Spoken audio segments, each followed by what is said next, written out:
repeat until starts with has a condition and must use counter initialization either with 0 or 1 as count equals to 1 or count equals to 0. That means that repeat until, you see, just focus on repeat. That means it will repeat the statements which are written within these two keywords, that is repeat as a begin and until as an end.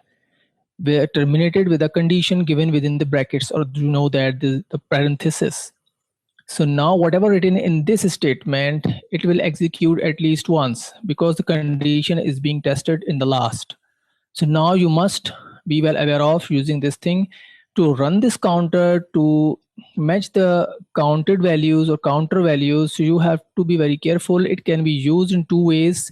One is for the finite and one is for the infinite, where you want to use the rogue values, which is also known as terminate values, where you will just type a value which will quit the system, which will quit the program. So this is known as rogue value or centennial value, and this is also known as terminate value, where the program will terminate. And it is designed for infinite number of occurrences, that the loop will repeat those statements which are written within the loop. Point number 2, remember that using repeat until, test the condition in the last after the statements or run. Hence, if the statement is either correct or incorrect, it will run at least as the condition test in the last. Point number 3, totaling will come before count equals to count plus 1. That means, let's suppose if you have started the counter, the initial value of the counter or count is before the repeat keyword, that where you are setting the counter value as 0 or 1, whatever you like. So now count equals to 1, you have said, that means the next number when the loop will count will be the 2. So in the first initialization with the 1 in count, you will see that the count has counted 1 value. So next time when the counter will run, it will be having the second number. So make sure that you have initialized the counter or count with 0 to run the inner counter, that is count, or the counter which is associated with the until condition. If you have said let until count equals to 10, count equals to 15, count equals to 500, count equals to 5000, and so and so. So now you can see that count has a relation with the until statement, the statement which is written within the condition box, that is until with the parenthesis. So whatever comes here with until will be the counter's value incrementer. That means it will increment the count values. And average will come after count equals to count plus 1, because counter, or after the until condition, because you have to count the running totals. That means a cyclic count. That means on every occurrence, the count should add the number which is set to count. That means a value which you are looking for, if it is exist or if it is get.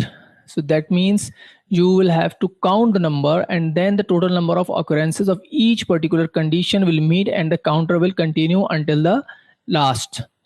So now all the counters and the running totals will be calculated within the counter, and count equals to count plus 1 before count equals to count plus 1, and then average will be calculated after the loop terminates, that is until condition.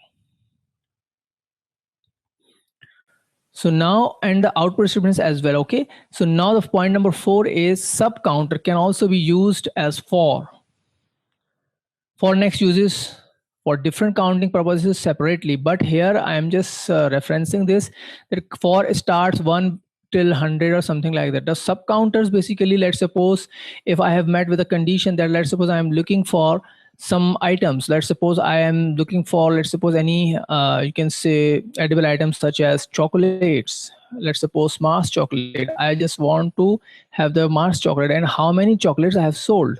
So to count total number of Mars chocolate, I have to put the counter with the conditions satisfying statement. That means that if this chocolate is found, that means the sub counter should automatically increment the total number of sales of those items, or that item which I have fixed the condition, that is if chocolate equals to Mars, then then Mars equals to Mars plus 1 it could be. So this can be the sub counter for the counting of Mars separately. So in each turn, you will have different explanation of different counters and different conditions with different sub counters, so you can apply as and when. So it is the brief introduction about using repeat until loop. You will see the further clarification in the next video or in the videos which are connected with this part. So I hope you will like this. Thanks for watching.